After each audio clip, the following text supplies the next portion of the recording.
One, we are live. Outstanding. We are live.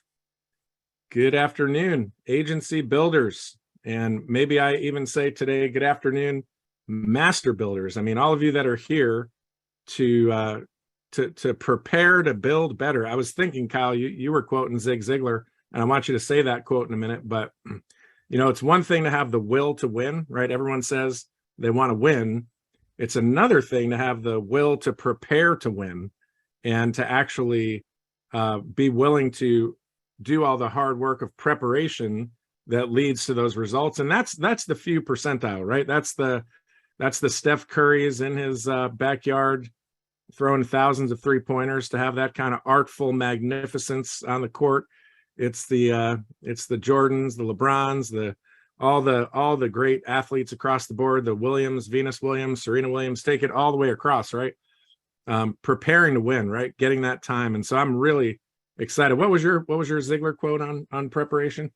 Yeah, I got the privilege to hear Zig Ziglar the first time in '93, and he said he practiced his speech 4 hours each time before he speaks, and he said, "Unspectacular preparation makes for spectacular success." That applies to selling or building. So. So good. So good. Getting that preparation time to do well. Another way to think about what we're about to do, everybody, again, we welcome you to the Builders Call, is, we have to take time to work on our business, not just in the business, right? And this is a gift of that time. So I want you to really take that moment to get your mind set, get your mind ready, because Kyle Kimbrell has done the unspectacular work of preparation. He always does. And Kyle and Lisa, associate partners here at Symmetry Financial Group, we're incredibly grateful for you, Kyle. I personally value, and I know our team values, just the way your mind works, the way you think about the business acumen that you have, but applying it to agency world. And I love all of it. I love the intentionality with which you think about leadership. I love the way that, we talk a lot about duplicating leaders, multiplying leaders, and just having that leadership mindset. And you've got such a big well there to draw from. But today's topic that you're presenting on is, I would say it's got to be close to some of the core expertise that you have. I mean, you model this so well. You do it as good as anybody that I know. You've got to be the top of the game in what you're going to talk about today. So I'm going to hand the baton to you. I'll be leaning in and taking notes with you, but excited to have you lead our Builders Call today and share with us what you've got on your mind about promoting and all the things it takes to create movement, excitement, momentum. So over to you, sir. Thanks for being on here. All right. Thank you, Brian. And thank you to you and Todd for inviting me today. It's an honor because 7 years ago this month is when I signed my Symmetry contract. So it was a real blessing. And, we have something, I'm very thankful. We have something very spectacular here. Our trifecta of founders, what they put together, their different personalities and their strengths. It's very unique and uncommon. I've been blessed to be involved with a few organizations leading independent agents. And of course, it's to have the asset of you and Todd now and what you guys are bringing and how this whole thing with Quility. I'm just, Bill, Lisa and I know the leaders on our team are very thankful that we've discovered this and our alignment now with Symmetry. So what I'm going to do here is try to go at rapid pace. I'm going to share 1% of agency building that I've learned almost over 3 decades. July will be my 30-year anniversary when I kind of started in the commission 1099 building, professional building realm. And but just quick background, because one of the things I always teach my agents is always share your background. Don't never assume that people know your background. And then a little tip is don't say, well, you all know, or because no one, we always have new people. Not everyone does know. But I grew up in Ventura, California. When I was in my early 20s, I ended up in Ada, Oklahoma. That's where my first daughter was born. I came across a company called Prepaid Legal. And I left school because I gave them number 1 agent my second or third week selling. I got addicted to commission selling, made $5,000 my first month. and then spent 4 years there as a top producer, and then became a builder. Ended up retiring as a senior vice president of employee benefits over in 2013. And then Lisa and I started a couple of other businesses, started a photography business, and basically lost my shorts in a business deal, some lawsuits, and thank God someone sent me a text in July of 15 about the mortgage protection model. And I started out with another IMO. 4 months there, realized the culture wasn't there. Saw Brandon and Casey like sharing videos, driving golf carts into ponds on a golf course, and said, these guys are crazy. I love it.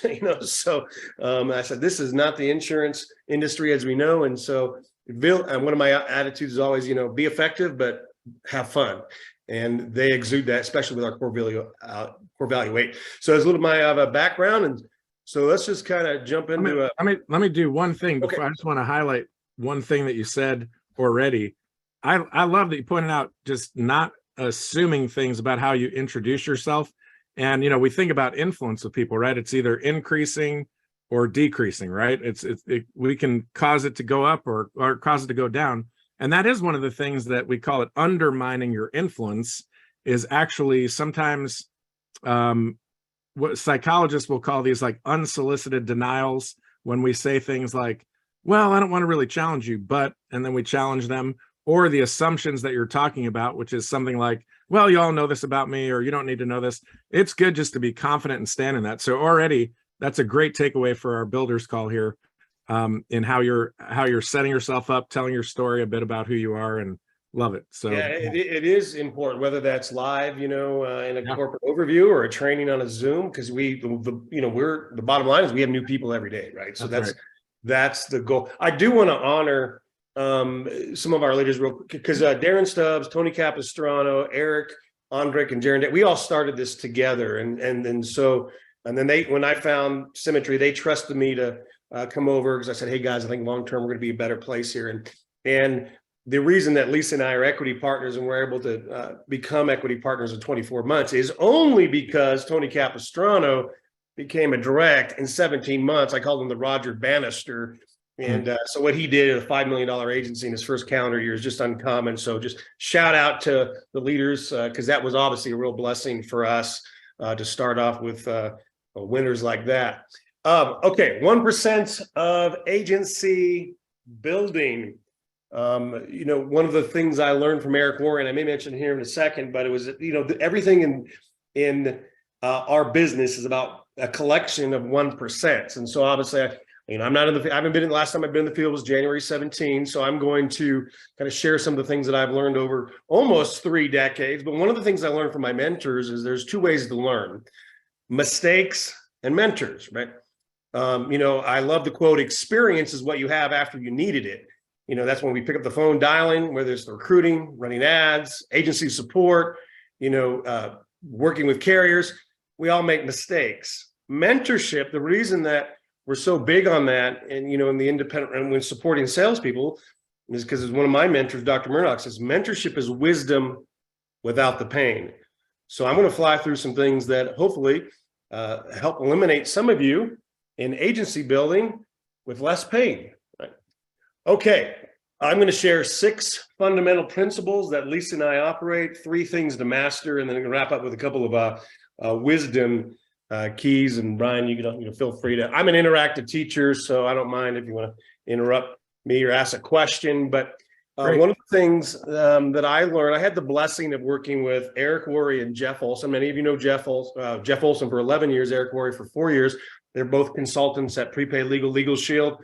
And Jeff Olson's the author of The Slide Edge. One of the things, I sat down with Eric Worre in Park City in 2001, and he said, Kyle, agency building / team building is only 2 words: leadership development.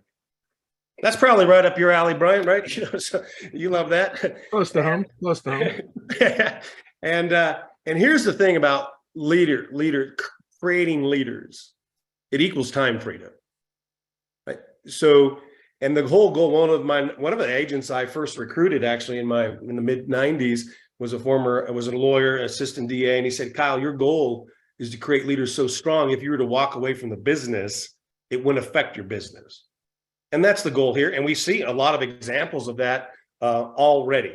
But leadership development, that is the goal here. And I will say this, because I preach it to my agency all the time. If you have one recruit, then you need to consider yourself your leader, because it's your responsibility to lead them, just like becoming a parent, you know.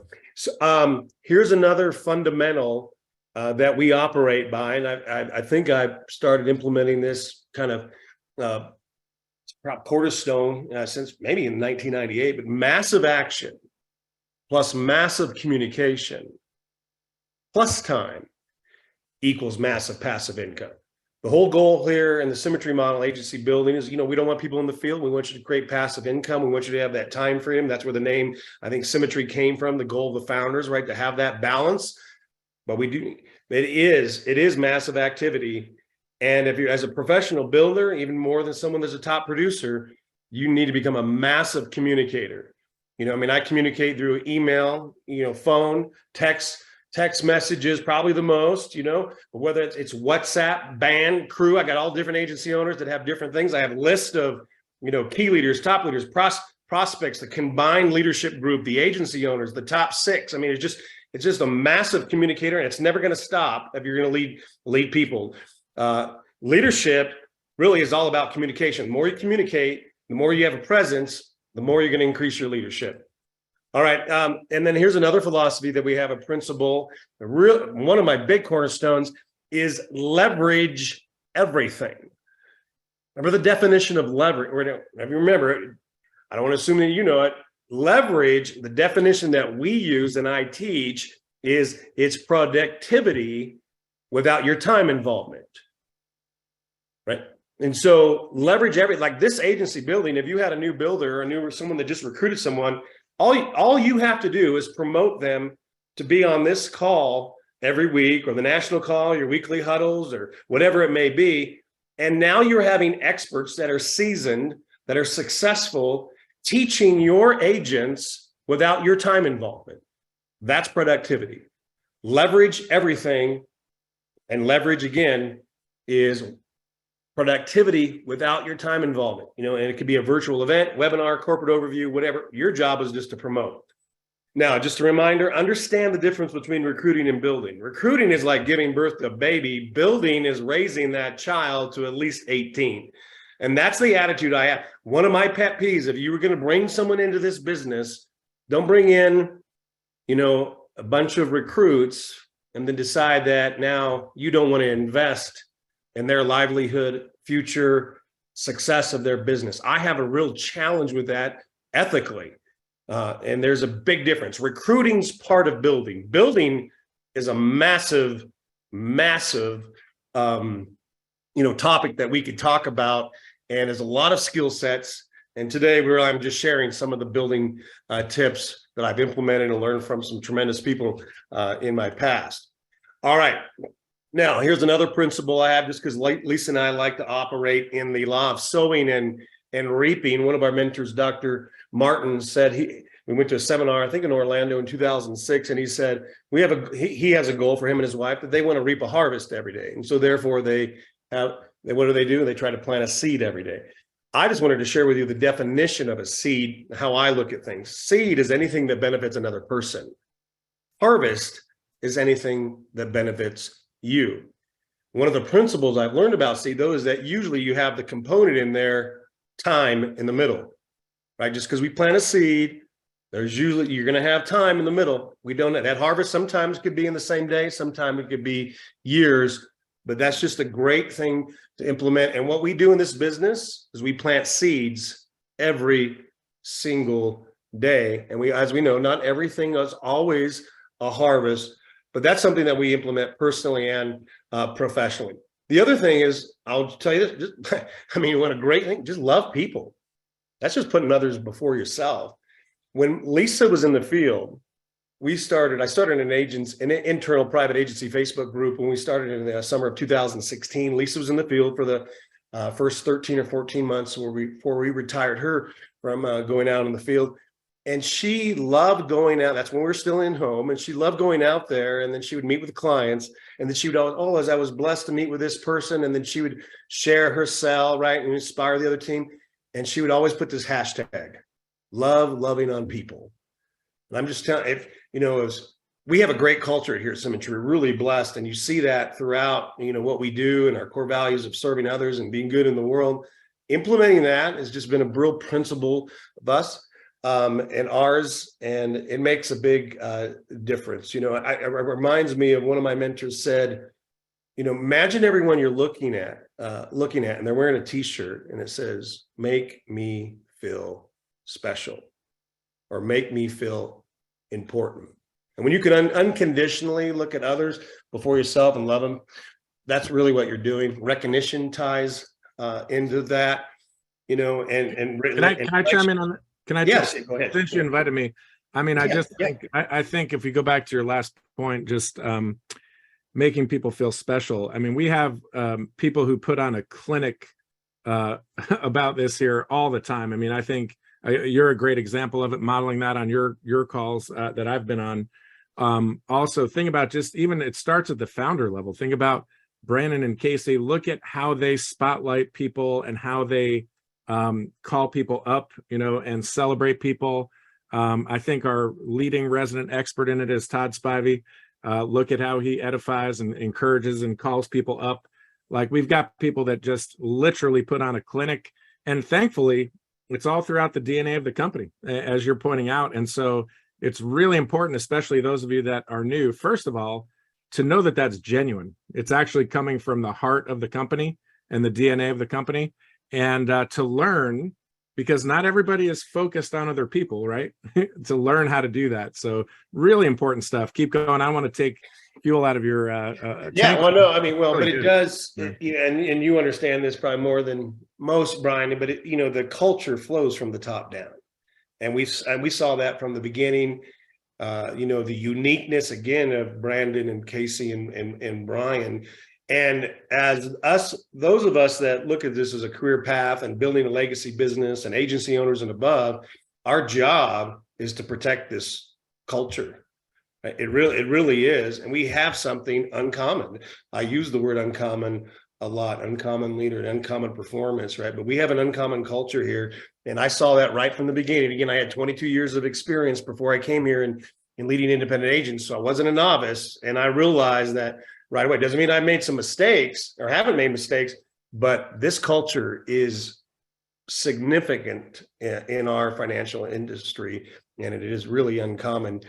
And that ties into something that we've implemented right from the beginning is recognition and relationships, right? The relationship, I think, what I just, that last slide on loving on people, that I think you can kind of get the point on there. One of the secret, I don't know if it's a secret. I have just become compulsive with recognition from the beginning. And it does, because it does make people feel special. The other thing too is spending 20 years in the field, selling over 10,000 policies in my career with prepaid legal, and leading and paying for my family. And I have a 30-year-old daughter now with commissions for 3 decades. And the ups and downs of knowing before you could become so, I understand the risk, the emotional roller coaster, the rejections, the expectations you have, and then they fall apart. And so to recognize for anything, I have a full-time recognition coordinator and staff, 2 graphic artists that recognition coordinator manages. I talk to them maybe once or twice a year, because her job is to manage them. And we have graphics, a plethora of graphics done every day. Tony Capistrano and Darren Stubbs, the 2 directs that are in my agency, we're 100% congruent and in agreement with that. We just recognize for everyone, whether that's first application, passing the test, 5 apps a day, agent of the day, 5K club of the week, 10K club of the week, every 50,000 we recognize, every 25 apps, and then the 50 apps, and then every 100 apps, and then $1 million producer. We just recognize. You can never have too much. I just sent one of my agency owners today they made a post about someone who sold a very significant IUL, but there was no graphic. There was no picture of that person. I said, hey, I went and got the graphic of this agent and sent it to him and said, hey, edit this. You need to have their picture on there, not to always have the picture of the agent or some type of graphic, because as a photographer, I understand the importance of graphics. And so recognizing and then professionally recognizing graphics or recognizing with pictures, it makes people feel special. And the other thing too, from a leadership standpoint, Brian, I've learned when I have challenges with some of my team or leaders and you recognize them publicly, right? You recognize publicly. It's amazing how that reduces resistance or challenges in internal relationships. No one is against you recognizing them, even if you may have had a disagreement about something. So it's just, I can't encourage any excuse to recognize. And I know there's some people that do that exceptionally in Symmetry, but it's really been, I think that is the main culture of the Kimbrell Master Agency. And I love to see my agency owners duplicate that. Now, let me just share 3 skills to master as a professional builder. And as I tell my agents and the team, it's that your goal here is not to become a Symmetry agent. Your goal is to become a Symmetry professional, whether you're part-time or full-time. As an agent, that's why everyone should have owner's circle.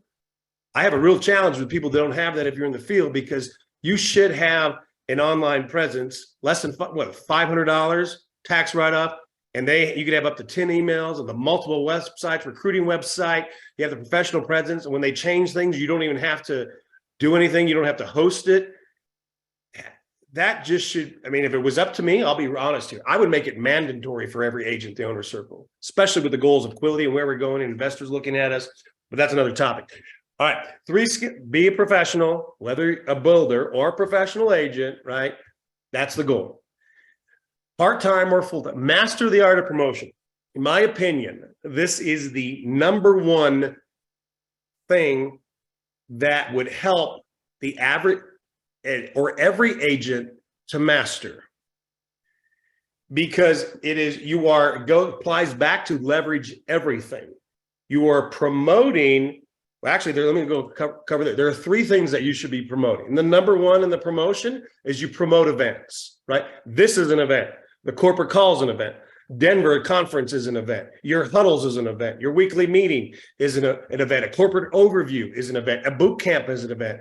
Your goal is to become a master at promote, especially for part-time agents, because again, what you're doing is you're implementing leverage in everything. Your job is just to what? Text them, inform, notify, whatever platform you're using multiple times. And then that gives you the ability to have what? Seasoned agents, people that are probably, most cases, maybe better than you, training your agents. And all you have to do is what? Promote. The second thing is promote. We promote promotions, right? Everything in this business is about increase, right? Your goal is to get to the next level. Whether it is in the PG side, promotion guideline side, or LOL, not laugh out loud, but levels of leaderships, right? I'm always asking my agents, where are you at on the PG? Is this going to be a qualifying month for you? That's the goal every month. And our job as a leader, if you have a recruit, again, if you have one recruit, you're a leader, that's the attitude you need to have. You need to promote promotions. Do you have the promotion guidelines on your phone right now as a JPEG graphic that you can refer to instantly? See, a professional builder does. Do you have on your phone the LOL, the levels of leadership, on your phone as a graphic? I have to kind of refer to some of the things, make sure that I have details so I don't give them misinformation. And then are you teaching every one of your agents to have that so they can look at it? And then obviously people should have it around their desk and everything, but we promote promotions. And then I'm a big proponent of, I tell my agents, even before they become key leader, you should have virtual assistant. You need to be able to track. Now, HQ has gotten a lot better than it used to, and they're implementing so many things, but I'm a big proponent of having virtual assistant before you're an agency owner, even before you're a key leader, if you become a professional builder, so you can look at all that data that is in there. And if you have a question about that, just go to your agency owner. And then here's the thing, you promote yourself. So we promote events, right? That's the leverage. We promote promotions, know the details. As a professional tip, that's taking inventory. Where is that agent right now? Like the second week is one of the key things in this month, right? Because if you're going for a slingshot and they're at 80, 85, or 90, you have to know, do they have that second Friday is always, or it's the second Friday because if they don't have an app by then, they're ineligible for Slingshot till the following month. As you as a leader, key leader agency owner, you should know that. And so what is your goal then?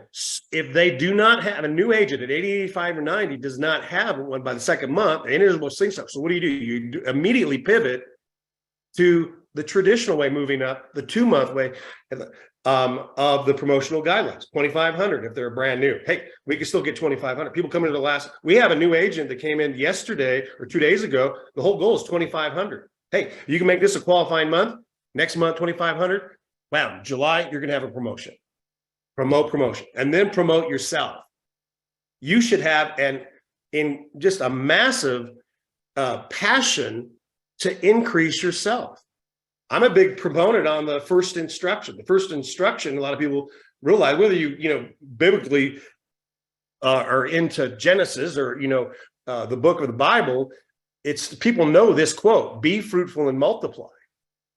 It literally is the first instruction. I'm big on first, and be fruitful and multiply literally means, fruitful means to be abundantly productive, and multiply means to increase in number greatly.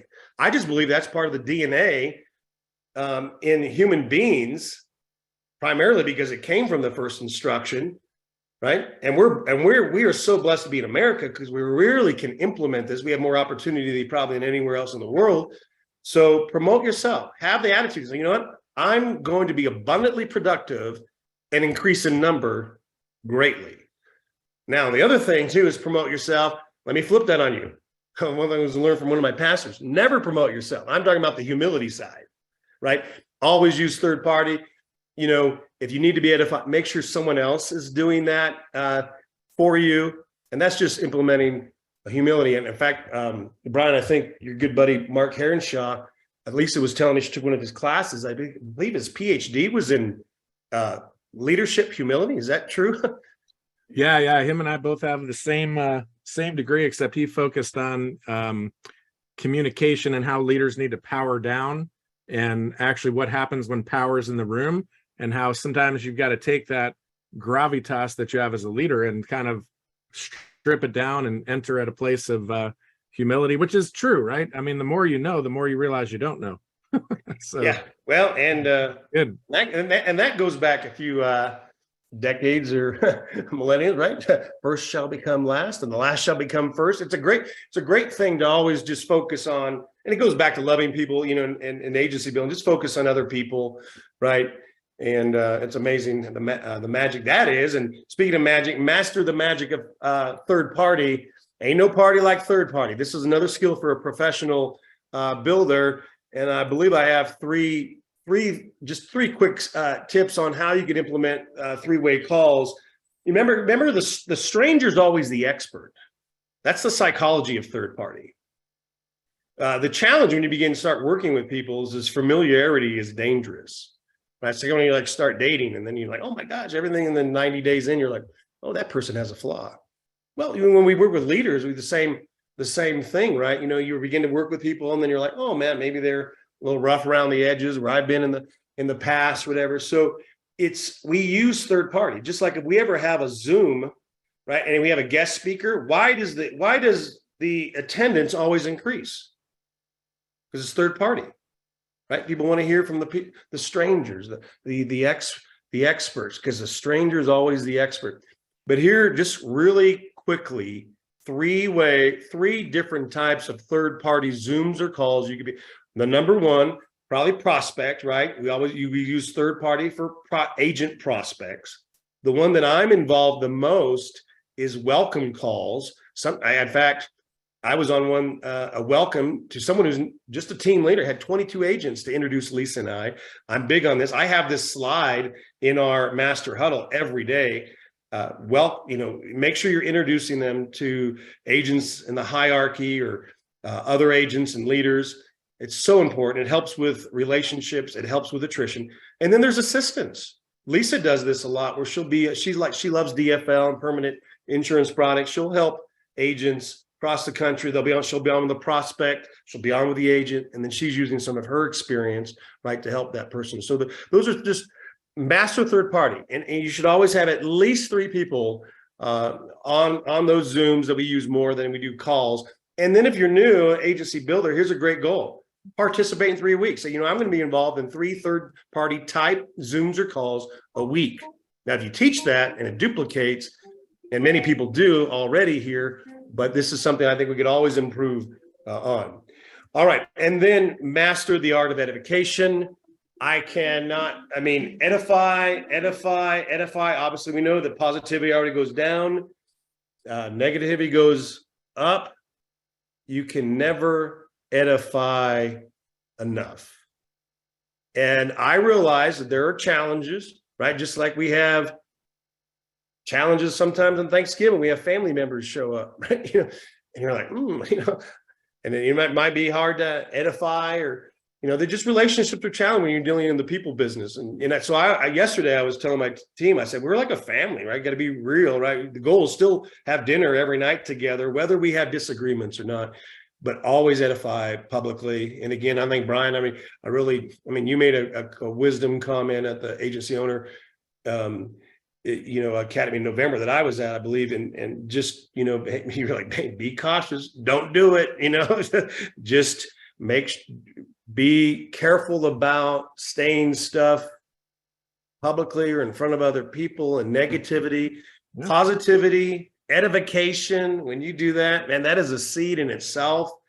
And boy, edify. I don't have time to go into the edification for third parties, but I'm telling you, it is significant. I will tell you this, on the way to the leadership event, I think in March, I picked up an agent in Charlotte, Narissa Jimenez, a team leader on the team, the Capistrano direct, and we were talking about edification and the seed of, which is really a seed of honor. And she said, Kyle, I've learned from one of my mentors, I believe was a pastor, and he said, well, we shared this just yesterday in the master agency, I shall share it today. And she goes, his philosophy is honor up, honor down, honor all around. And I love it. And that just is so congruent in edification. And it's right in the alley of our culture here at Symmetry. And I'll just wrap up with 2 wisdom keys. Your success is determined by what you're willing to ignore. And this goes back to the honor. This goes back to the relationships. This goes back to we're in the people business. And when you're going to be in disagreement, you're going to have challenges if your goal is to become a long-term professional agency builder. Don't take offense. It's okay to be offended. See, there's a difference. Offended is temporary. Offense, you allow it to get inside of you. And so I just really encourage everyone, hey, sometimes we get those text messages and he's quick to respond if there's challenges there. Sometimes I have to run things by Lisa. She's my proofreader, right? Also, rate 24 hours. It usually becomes logical, not emotional. But just be careful about, when you have disagreements. That's this reality of this business when you have a lot of people involved. So don't take offense. It's okay to be offended, but just don't let it grow inside you. So it can become a bitter root, and it can become toxic. And then I'll just end it with this. Never make permanent decisions because of temporary feelings. Never make permanent decisions because of temporary feelings. We deal with rejection. We deal with disappointment. We deal with challenges, right? It is hard. It is not easy, but it is worth it. And just realize what we have here. We have a permanent blessing in Symmetry Equality. And I just want to encourage you guys to focus on that. And we have the ups and downs. Just tie into your mentor, and you'll be okay. So with that, Brian, thank you so much for inviting me. Hope you got some nuggets there. So, man, well, I'll say for Todd Spivey, who invited you, he appreciates what you just invested. Let me give a quick recap for everybody from the Builders Call as we transition into the National Call. Here's some highlights, Kyle, from your talk that all of it was incredible. I love all the wisdom nuggets in there as well. Massive action and massive communication. We often talk about massive action, constant correction, but we're learning, and people like Meredith and Fletch and Spivey are really amplifying the communication value for us right now as a team. You can never communicate too much, right? Leverage is productivity without time involvement. Excellent definition for us. A seed is something that benefits the other person, and a harvest benefits you. Outstanding. I mean, I could go on and on. The fact that you have a full-time recognition manager, because this is such a value for you. shows actually how important it is to have your fingerprints on your agency and put your unique flair on it. And man, I just love it. Really good stuff. All the 1%, mistakes and mentors are the two ways to learn. And gosh, so many nuggets of wisdom in there. Super grateful for you. But guess what, everybody? Welcome to the national call. And it is still time to rally. It's still time to rally. Meredith, I did my math. I think we have 78 days to conference now. Does that sound about right to you, my friend? It sounds right. It feels like it was just 90. Like it felt like that was like 3 days ago. What happened? It was. I know. It was like last Wednesday, we're like 85 days. And, incredible call last week. We want to like pour some momentum and fuel on that fire around the 4 things that the founders and team cast a vision for about engagement. Meredith, I met with the Gainies this week. They are doing something so cool that I think eventually is going to get out just around how they are helping their virtual team connect. And they gave me a demo of what they're doing, and it is very, very cool. But they've taken they've taken the call to engagement, and they have a platform that allows them to make kind of being virtual very concrete, and people can connect and get the training that they need. It's actually very, very cool. Yes. We're talking about engagement. We're talking about resets, which Resma said is 38% of our business. Really cool. Production and recruiting, all the basics, right? Back to the basics. Mm-hmm. But to be able to do that, Meredith, I'm going to baton pass to you because you've got some, let me share my screen, money, muscle, mind stuff happening today. And so for us to do those things, for us to rally well and treat these next 78 days well, we've got to have some money, muscle, mind behind it. So why don't you kick us off today, what you've got for us? Yeah, first of all, thanks, B-Dubs. Good to be here with you. When do you have to share the national call together? This week, I like this. I know. Really fun. It is so cool. So this is our last day of muscle for the month of May, moving next week into mind. Excited to be here. My partners in crime, Doug and Whitney, are actually today celebrating their 20th wedding anniversary. So it's a big day for them, and just wanted to wish them well. But got a special guest on today, Chris Clark, our buddy Chris Clark, to kind of share with us his wisdom and insight around what this month brought up for him and what he does in his practice and daily practice to kind of engage on the muscle. I know we've talked a lot about muscle. We've hoped to expand this concept for you more to just movement and to just what that means to you and how that really relates and helps you engage more with your company and with your business. And so I want Chris to talk, and then I'll kind of wrap it up, and then just stay on here with you for a little while, B-Dubs. So Chris, Great. Thank you for being on with us. I got to talk with Chris just a couple hours ago, and he got me all fired up. Maybe he started thinking about maybe I should start running. I don't know. I mean, yeah, you should. Thank you for having me on. Thank you for clarifying that it's also about movement, because I know certain people are like, I've seen Chris Clark. He's not the most brawny, muscular dude. So thank you for clarifying that.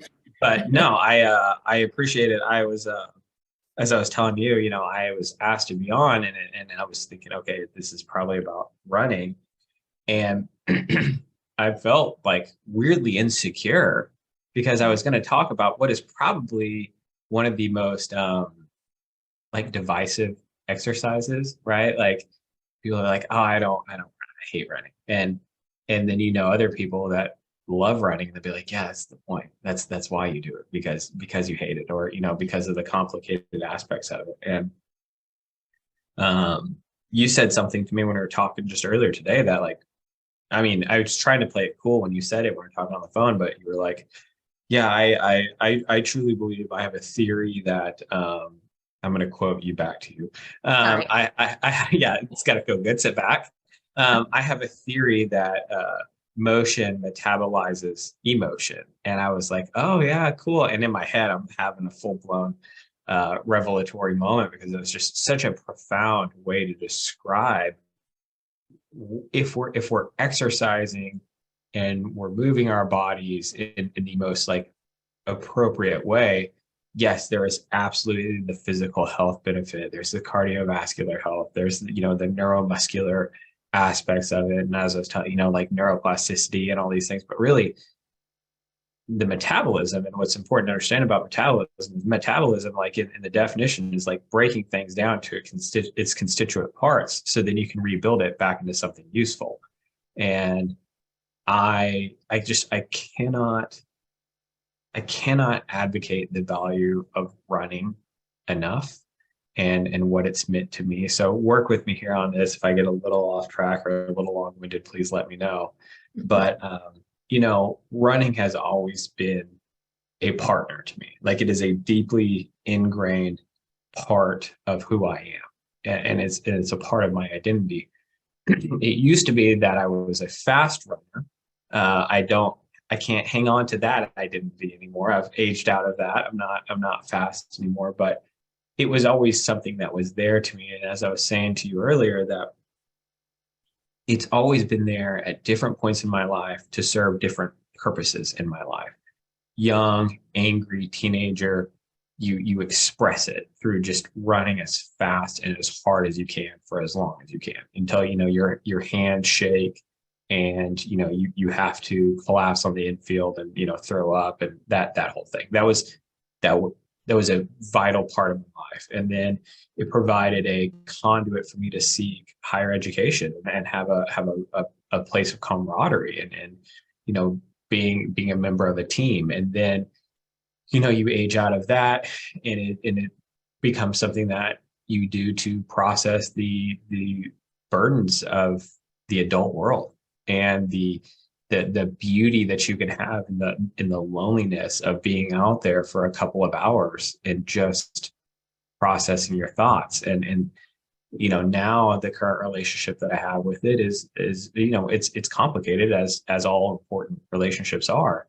I had a run today. I did a tip-on run today. I hated about half of it and loved about half of it, and was proud of myself after I was done.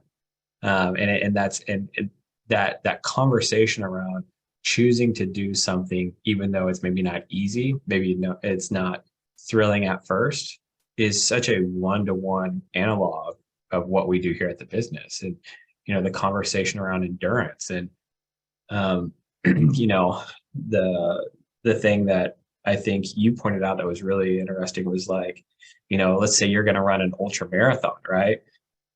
I think you just chose like mile 62 and mile 18, and people think mile 62 is going to be way harder than mile 18. And it's not.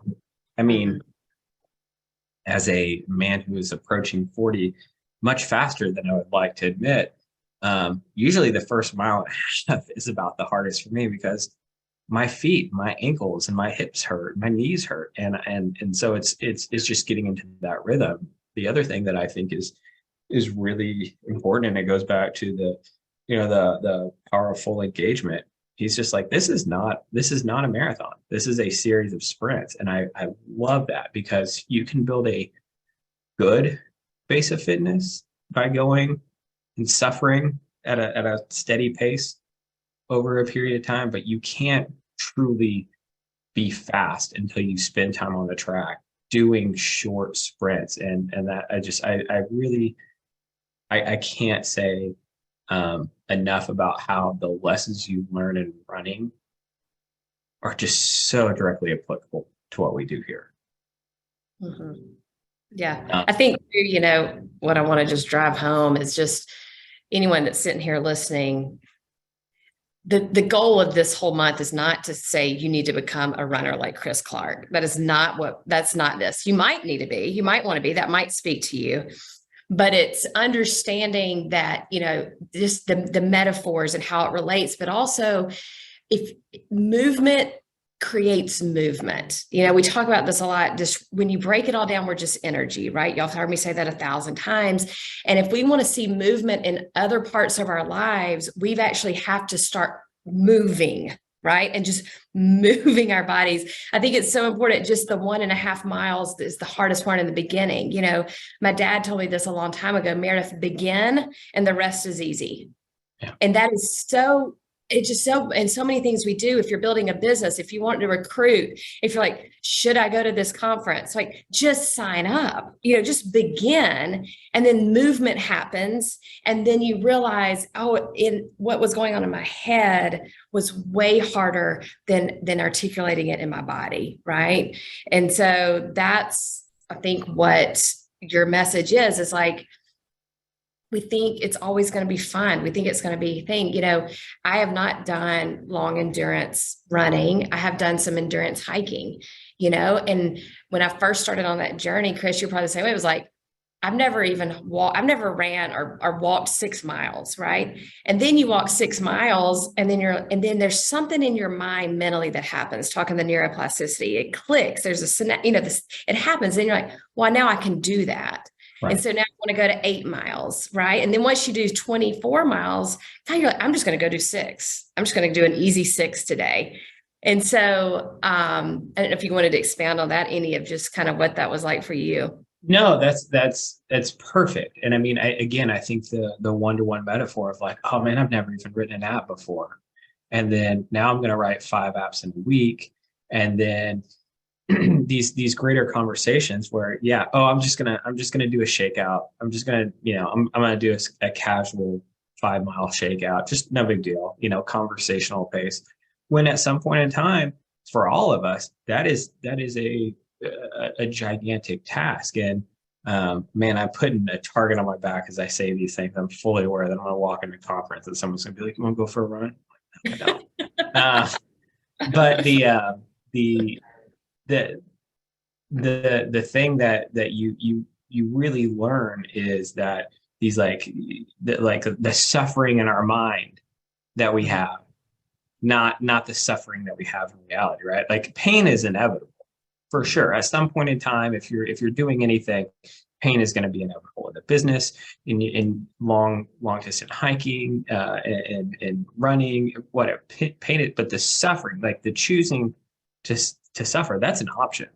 And I think this is the same thing with the business, right? Like, it will have hard times, but you don't have to suffer through it. You can choose to have fun with it. Yeah, that's awesome. And I know we got to move on, but just thank you so much for today. And kind of like you started, and I know this is going to sound strong, but I do believe if you can't figure out some way to put movement in your day, I don't know that you'll be here in a year from now. And I feel that strongly about it, because this business is about not getting too high and not getting too low. And how do we ride in the middle, right? And that's where it goes back to that motion metabolizing emotion. This is a highly emotional business. We're with a lot of people. We have a lot of things, a lot of pressure on our back. And I have found no other way to help me keep going another day than to just move my body. And so hopefully these talks this last month have done nothing more than just inspire you to just what that looks like for you, because it will directly impact the business you're wanting to grow. So Chris, thank you. Speed up, thank you. Spivey, hey. What is happening over there? I couldn't miss a Wednesday call. Nice. Let's give us an update live from the most envious background we've had you on. Yeah, he's got to have his sunglasses on to just sit with us today, B-Dub. This is legit. I'm out at Pelican Hill in Newport Beach. Guys, what's going downstairs right now is just absolutely mind-blowing. Meredith, I mean, we've got the CEO and the president of Foresters, Efficiency, Quility, Agency Rocket, AIN. Guys, there are some big time power players downstairs, including a handful of our own directs that are literally building products for the future.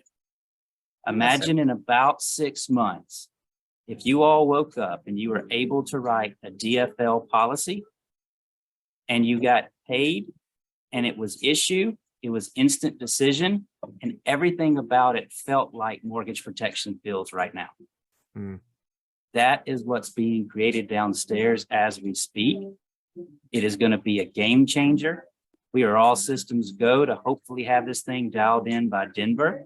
We're hoping to have a launch there. So all of you advanced markets and everyone that's drawn interest to the DFL program, pay attention to this.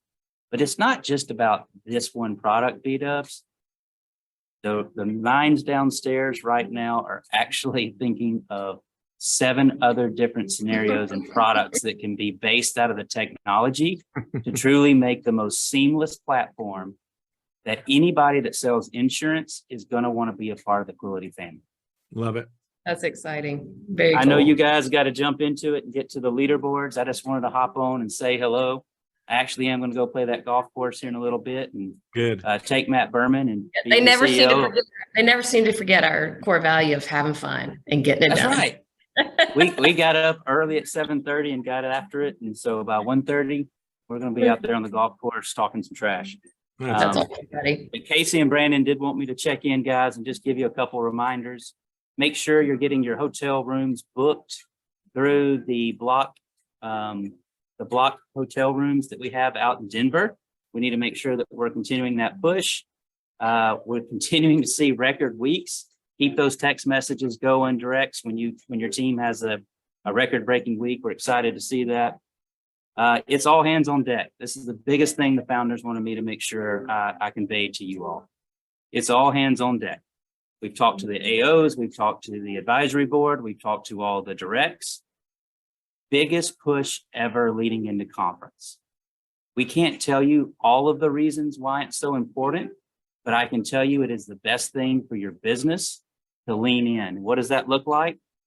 That's running new leads. That's directs, that's advisory board members, buying leads and actually doing some personal production themselves. That's us all challenging to dig deep. And if we're used to spending $200-300 a week on leads, try what happens if you spend $400 to $500 and see the ROI that you get back on that investment in yourself. And we have got to get out and communicate and get as many people as possible to conference. Mm-hmm. Me, B-dubs, and Meredith have had crazy good meetings so far about what engaged looks like in Denver.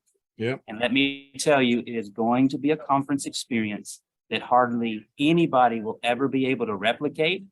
It's going to be the heart and soul, probably, Meredith, of what conference felt like back in 2014, 2015, with a whole lot of bells and whistles and a whole lot of opportunity to hear from some of the greatest to do it. So thank you guys for letting me take the week off. B-dubs, I know you'll hold it down. Do me a favor, try to read the top 3 and don't just go too fast. Oh, no. You know, those people worked hard and they deserve to hear their name All right. called too, I'm getting some, I can't hear you. Your connection's breaking up. I love you guys. Oh man, love you too, bro. I will honor that. I promise. I provisional plan promise. I will honor the top 3. Just I typically do, but there are times You do. that's more so Brando. Let's throw Brandon under the bus. He's kind of the number one, just cruising through the number 1 person. So now thanks for popping on. That's right.